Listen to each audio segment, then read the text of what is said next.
All right. Hi, everyone. Welcome to October's SFNode. I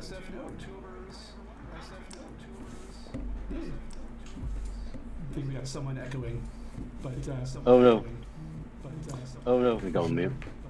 Oh no, we go on mute.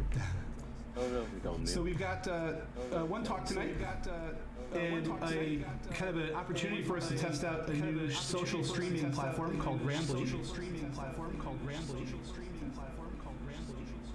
And I will let Disha take over from here to introduce Adam and get us going in just a moment. But we'll start off with some of our normal housekeeping tasks. We have our normal contact us information if you're interested in proposing a talk, wanting to be a speaker. We have our GitHub repo at SFNode, where you can supply a talk and open an issue. We also have our SFNode at Twitter, as well as our Team SFNode at Gmail.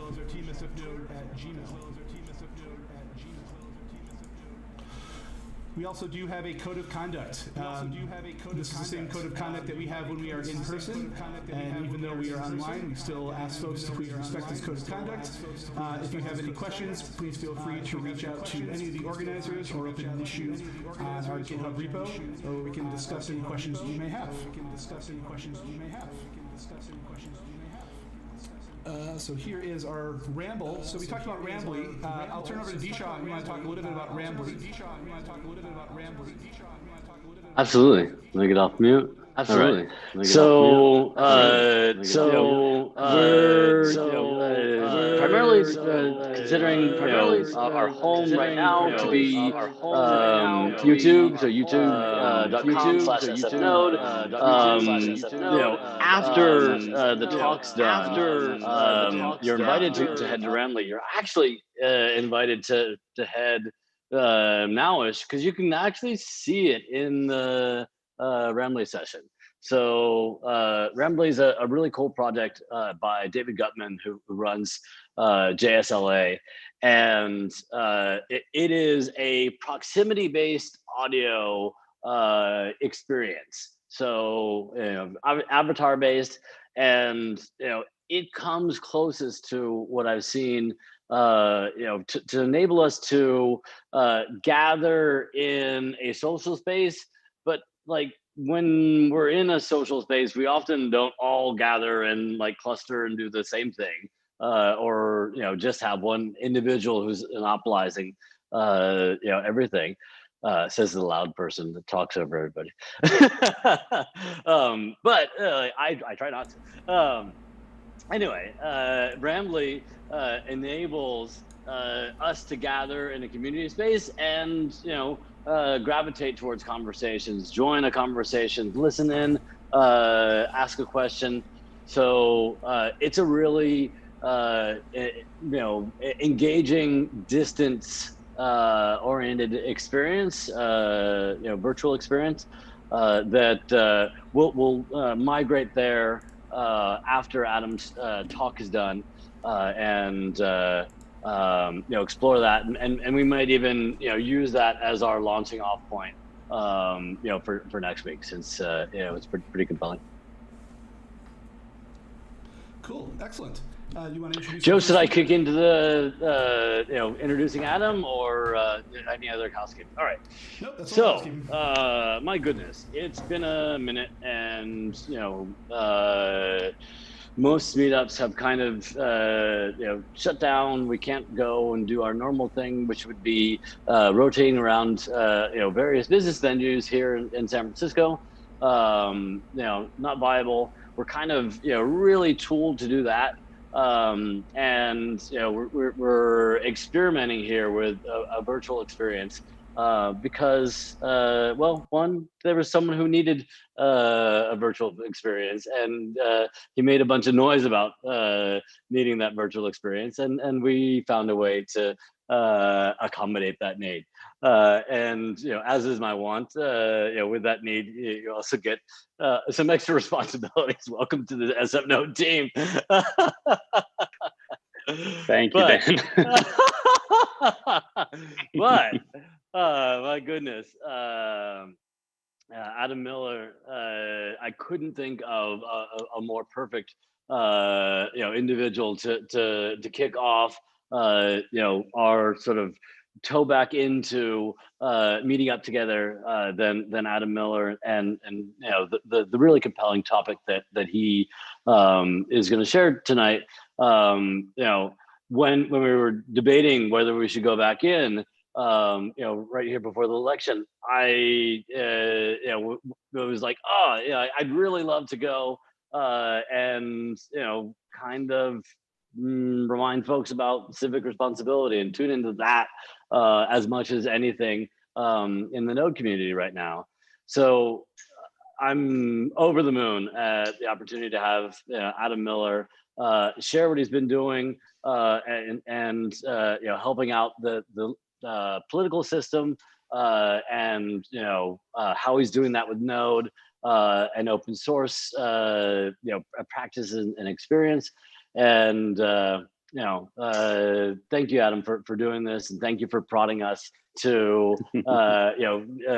really figure out what SFNode is moving forward. So I'm going to hand it over to Adam, and thank you again. Of course, my pleasure, I suppose. I didn't realize that this was all for me from the get-go, but I'm flattered. I appreciate it. It's whatever it takes to bring the gang back together. That's right. Yeah. Well, I am also psyched to be here. This specific instance, and hopefully all the ones moving forward, were kind of kicked off when I DM'd Dan, being like, "Hey, I thought there was a meetup this Thursday. I was excited to see everyone." So, psyched to see everybody this week, and hopefully each month moving forward, despite the situation we're all in. But yeah, as Dan said, this is a special election edition of SFNode, and I am very excited to come here and talk about what I have been working on, because my goodness, it has been a journey. So I'm going to assume that y'all can see the slides now, unless I hear otherwise. But like Dan said, I'm Adam. I recently jumped ship from big tech to work in local political tech, which is like I said before, quite a journey. And for the past year and a half, I've actually found myself pretty knees deep in local politics. Adam, so I think we're actually going to let you know otherwise. Oh, otherwise. Okay. One moment. Thought it was going to be such a smooth start. Right? There we go. Try that again. It is. Love it. Perfect. There we Thank you go. so much, Sergeant. That'll do it. Cool. That was the title slide we missed. So for the past about year and a half, I've been knees deep in local politics. But before I really dive into that, I will, of course, say the obligatory, I don't know if you've noticed, but there's an election going on. And in fact, if you do live in San Francisco, you should have received your ballot sometime last week. So please, please, please go vote. I'm not going to tell you again during this talk, because I'm sure you have gotten it from 20 different sources now. Everybody's doing get out the vote. So, but you may have also noticed that there's more than just the presidential race on the ballot. If you actually pop open the envelope, it's 3 pages long, full of a whole bunch of things for you to vote on. And it's almost like local politics is kind of important in our lives, and might actually impact our lives potentially, depending on what's going on, more than federal politics at times. But if you're, so I've lived in San Francisco for about 7 years now. And if you're anything like I am, like I was about a year ago, you'll probably have next to no idea what's going on in local politics. So I'll be quite blunt. Some parts of local politics also don't feel particularly welcoming to us. And we might be thinking, if we have this want to be civically engaged, not just at the federal level and watching the news and doom scrolling on Twitter, but also locally right here in SF, how do we get involved? How do we get interested, and how can we bring our talents to bear in what is a very different space? So tech, especially in SF, is a really insular community. Our workplaces really provide us basically an adult playground, often with free food and games and 24/7 work environment. And pre-COVID, we probably had just enough time to get to the office, work our butts off, and maybe get a drink on downtown on the way home, and fall asleep, wake up, wash, rinse, repeat, and do it again. And to connect with people outside of our immediate coworkers, we've created community groups, much like this one, to kind of nerd out about a single topic. And you might feel a little distant from the inner workings of the city or the neighborhood that you actually live in, and what's going on right outside your door. I know I certainly did. So it seems, and from friends I've talked to, it seems a little endemic in the tech community. So I was kind of a perfect candidate from the get-go to start getting involved more locally. A big emphasis on community, on outreach and making a change. I was a news addict. I would, again, doom scroll on Twitter all day and night. And I was up to date on the local, both local and national politics. But despite knowing that it affected our everyday lives, I really didn't know where to start or if someone in tech was even welcome to get involved. But once I started, after kind of getting thrown into it, I found it easier to navigate than I thought. And it's because we've been doing what we need to start getting engaged. We've been doing it the whole time. It's easier to navigate community groups like this, or more importantly, through open source. And I've noticed in a lot of friends, especially now that COVID has kind of cut us off from our ivory tech towers, people want to start reaching out and getting engaged in their communities and seeing where they can bring their tech talent to bear, to help out the causes that they care about. So I'm going to go through 3 different ways that I've found to get involved. Those are political campaigns themselves, these political clubs that are all throughout the city, which you may have never heard of, and then the actual committees and boards where elected officials sit themselves. But it might help in order to get us there to hear a little bit more about my path there. So before really wading into the political wilds, I was at LinkedIn for 7 years, where I served as their design systems tech lead. And you may or may not have heard of what I think is a really cool open source project before I left: CSS blocks, static analysis, spreadsheets, templates, general purpose CSS optimizer. Look it up, it's really fun. But if you haven't heard of it, that is totally okay, because it's not what this talk is about. A little too technical when we're 19 days out from an election, which is crazy and coming too fast and too slow all at the same time. And besides, it's a tech talk. Who really wants to hear about enterprise tech or development at scale or the value of typing systems or static analysis and performance or architecture concerns? Who needs it? Because honestly, what big tech taught me the most about was the world of open source. And at LinkedIn, I saw how even the biggest companies really rely on these kind of ad hoc communities that have popped up to create technical projects that form the pillar for everything we do. They bring together a bunch of people who want to make an impact. They often do it in their free time. The lucky ones get paid to do it. Jealous of them. And they really unite behind a cause or an idea that they really want to believe in. And they see this as an outlet to really use their skills to make a difference.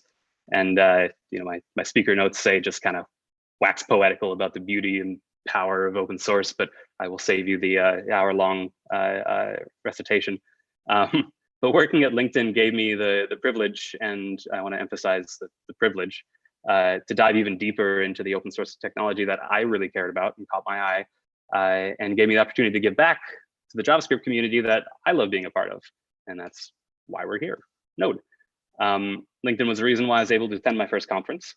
And LinkedIn, and there I was able to meet some of the amazing people who helped make this project tick. Shout out to Dan in the photo down the bottom corner there. Hi, Dan. And after 6-8 months, a year, I actually found myself serving as the chairperson for the Node Community Committee, where I'd help run weekly meetings, ensured smooth operation of the community development side of the Node project, and really helped to make the Node ecosystem a welcoming place for contributors when they first arrive. But you're here at a Node meetup. I don't need to tell you how important open source is, and as interesting as the intricacies of Node project governance are, that's not the point of this talk either. Now we're going to get a little more touchy-feely than that, a few more feelings. I mean, I am the son of a social worker and a poet after all, so let's try and pack in as many as possible. Because I don't know about you, but if you're anything like me, you didn't get into software development just kind of on a whim. The people I get to talk to, a lot of my friends, I find that most of us are here because we want to build something that can actually help with our communities. And that the things that we create through our knowledge of the platforms and the tech and the mastery we have can be used to hopefully improve the world a little bit and create a more efficient and equitable and prosperous society. Fingers crossed. But once we actually get here, I know when I finally arrived in San Francisco, we end up just kind of tweaking ad targeting tools or changing the color of buttons. And so that's why I actually think, it's my theory, why side projects are so prevalent in the industry. We're really trying to scratch it like a creative itch that we don't always get to experience in our day jobs. And for me, there was another motivator for a lot of these side projects. This thing happened. I'm sorry, is this too many feelings? I can back off. A lot of my side projects, both before and after 2016, were very social. It had a social and political bent. I helped. I tried to get a nonprofit off the ground to help with student debt financing. I was the technical lead for a project called the Plainview Project, a case study in police misconduct on social media, and I served as technical director for the March for Science, where we got 50,000 people out in the streets here in SF and 1 million worldwide to go figure march for keeping logic in our public policy. But they're all kind of dancing around the actual political space. I had not actually tried to interface with local government or with local politics, meet the people here, meet my community. Like, these were all very insular activities. And it wasn't until I was recovering from burnout on March for Science and looking for my next side project, maybe one that involved a little less coding, silly me, when I saw a sign outside of my apartment promoting a local candidate who was running, who I had followed a little bit, and I thought, local politics, that sounds like fun. How hard could it be? Sounds easy. So let's talk about that first way to really engage in local politics. It's political campaigns. When I walked in the door, I had a really familiar feeling, actually. I talked about that first conference for Node that I went to. When I walked into the first Node conference, it was very intimidating. Like, I was the only person there. I went alone, and there were new people everywhere.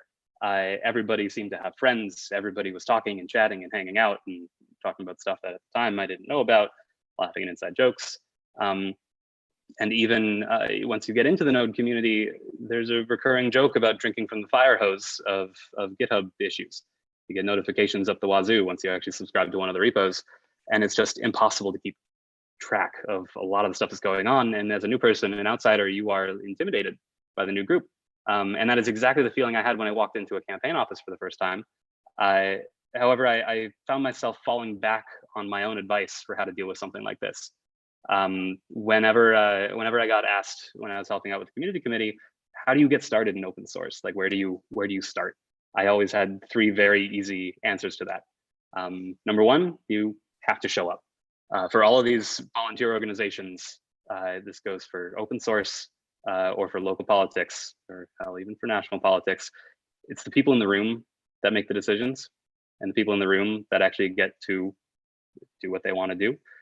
So first and foremost, you need to be in the room. There are often access issues, there's equity issues, but for many of these, it involves walking into a campaign office or showing up for an open source meeting.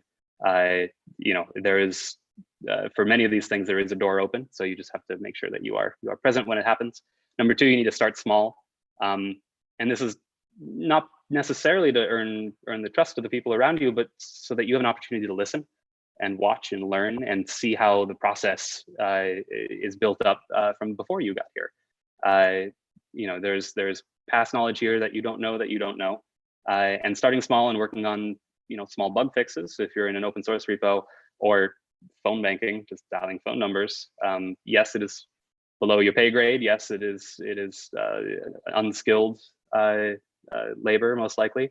But it's also an amazing opportunity for you to get to know the organization that you're trying to walk in and be a part of. And the number 3, and this is probably the most important, come with humility. You're not going to come into a repo and refactor the whole thing as your first commit. That is, you get laughed out of the repo. And same deal, you're not going to walk into a campaign office and know how to do it better than these organizers that have been doing it for years. I know I couldn't run a campaign, not even now, but I know I can probably make them go faster. So you want to arrive ready to help and ready to learn, and meet people where they are at, and see how you can help move them forward. So for me, that meant coming into the campaign office about once a week, checking my tech savior complex at the door, and yes, it's a thing. We despite knowing how computers work, go figure, don't know everything there is to know, and started watching the operation that they were putting together. And I started with the very, very simple task of phone banking, where I quickly found that I could be of unique help. You see all that paper on the table over there? Yeah, it turns out that even in the middle of Silicon Valley, in the middle of San Francisco, many campaigns still use paper lists. So I messaged the campaign manager and I told her to just email me the PDFs that they were using each week. And I went home and like any good engineer, I made a little Electron app, drag and drop the PDF in. It will spin up a little local server on a laptop, and anyone in the campaign office can go on their phones and see a call bank app. They can make calls, one-click dial, logs back on the organizer's computer, and great, don't have to dial numbers anymore. Turns out they liked it, and I continued to help out with text messaging and with walk list generation. After a while, I found out that I was actually able to be helpful without stepping on toes, and able to slide in and help grow the community, and not just do the phone banking anymore. And I also realized after a while that campaigns, they really do function like something else we're pretty familiar with, startups. I mean, these organizations are building a sales and marketing department from scratch, from nothing, with a maximum like 10-month runway before they better hit their one exit strategy. Otherwise, it's kaput. And they really are working on a deceptively simple model. Their goal, every campaign's goal, at the very beginning, they pick a win number, which is the number of votes they need to get across the line for their election. They base that off of past election returns and what turnout is in past elections. And every single call they make, every text you get, every door knock is them collecting yes IDs. And so they will slowly collect people that say they will vote for them, so that towards the end of the election for GOTV or get out the vote, they can count up their yes IDs, hopefully hit that win number, and get everybody out to the actual polls. But under the hood, it has become this increasingly complex system. Thank you, technology. So that graphic on the right is a graphic of all the different types of tools put out by this group called Higher Ground Labs, a political tech organization. That every single one of those little boxes there is a different subscription or a different tool or a different bit of tech that you need to have to run a proper digital campaign. And campaigns often pay for up to 8 to 20 different of these tools. And large campaigns actually employ full teams of software engineers to keep the wheels on, basically building a small tech company on the go just for it to be dismantled later. Every presidential campaign basically has an in-house tech team, and they throw out all the tech at the end, and everybody goes back to their big tech jobs. But complicating the thing even more, it's also kind of a political arms race, because every single one of those boxes where you have an option for what tech tool to pick, because of our two-party system, it's become a race to outdo the other side. Many companies in the space will only service Republicans or Democrats, either because of founders' preferences or because of market forces. Because when you're selling arms, you better not be double dealing. You won't last too long. And so this makes it very, very hard for especially small local campaigns to keep up, because they don't have the money, or most importantly, the technical staff to really glue all these tools together and use them cohesively. Yes, even here in Silicon Valley. But the good news is that leaves a lot of room for us to help. Whether you're working on data processing tasks or trying to sanitize donations data that people hand entered into a spreadsheet, or you're creating a call bank app. or you're helping with texting. There are so many different ways that someone with technical skill can really dive in and help. But you do have to show up, you have to start small, and you do have to come with humility so that you can find where you're actually needed in their operation. Because every campaign is going to be different, just like every startup or every hallway track at a conference has a different makeup. And only then can you move on to the next steps in your growth in any organization, where you actually finally develop relationships, find those common goals with other people in the group, and start building ownership over a small section of the operation, where you can start making your impact with the skills you have. So I know what you might be thinking. Wait a minute, you said it was like a hallway track in a conference, you're meeting people all the time. That sounds exhausting. True, it's not for everybody, but that's where the second group, where you can start getting engaged, really comes to shine. So there are so many different political clubs and organizations all throughout the city that you can go and join. These clubs and organizations, if campaigns are like nonstop conference mode, clubs and organizations are really like the community meetup. They host speaker events. If you're a member, they have endorsement meetings where every single candidate up for election that cycle will come in, give you their spiel, and then you actually get to vote on who the organization endorses. And depending on the group, you may or may not do campaign-like activity to promote your endorsed candidates. They're also tapped a lot to come as volunteers for actual political campaigns. And most importantly, there's happy hours and social events where you can actually meet everybody in the community.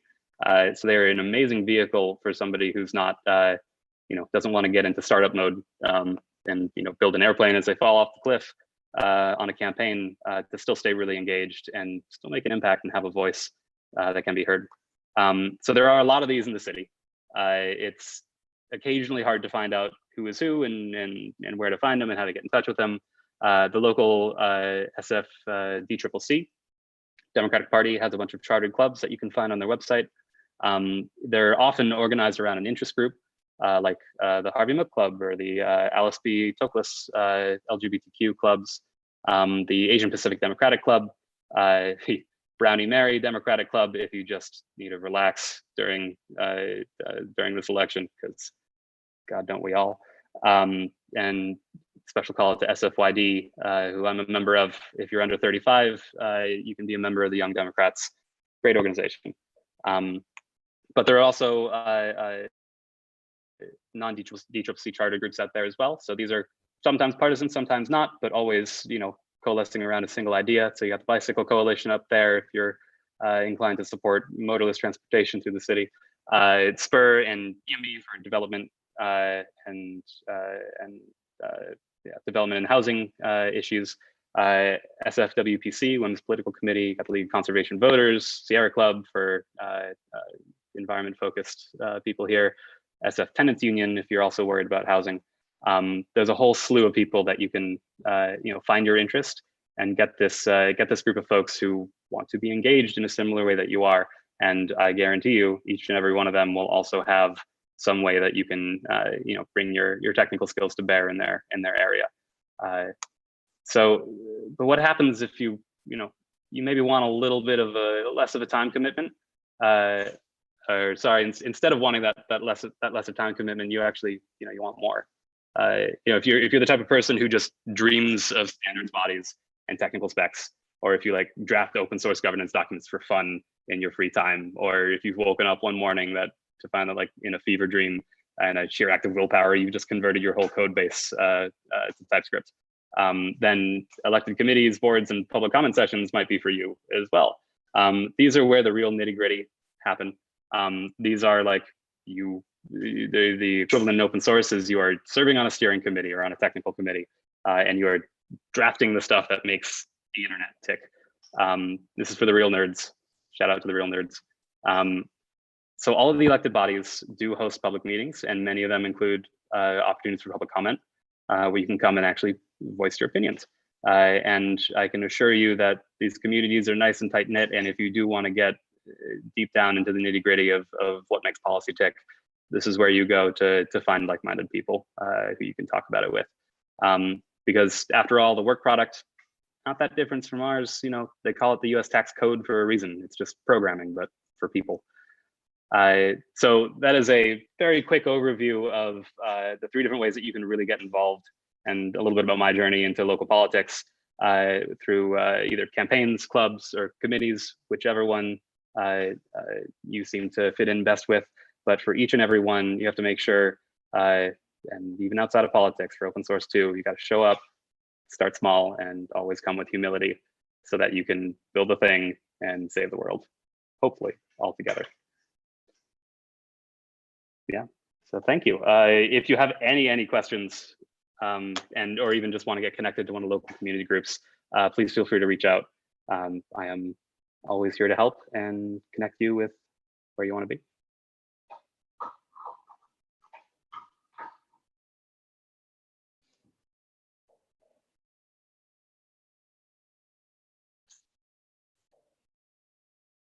Awesome. Oh, and don't forget to vote. I said I wouldn't say it again, but I will say it again.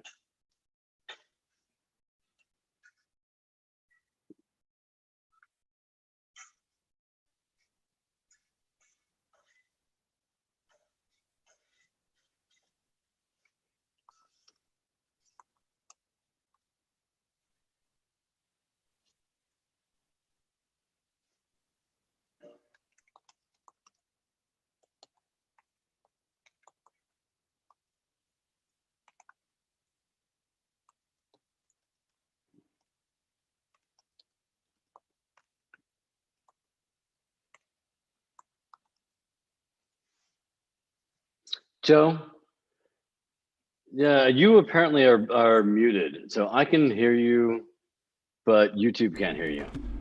Okay. So you might be like super double muted. super double muted, I think is what it is. All right, so for all the folks who didn't hear everything I just said, I want to thank Adam so much for a great talk on politics and how kind of timely it really is, and the insight involved with what actually happens inside a political committee.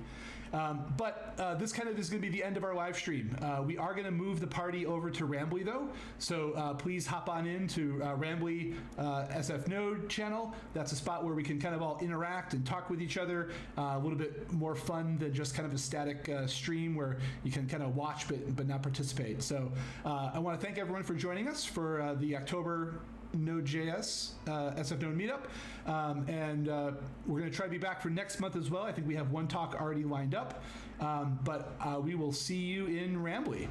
So thanks again, everybody. Thanks, Joe. Thanks, everybody. Thanks, Adam. That was awesome.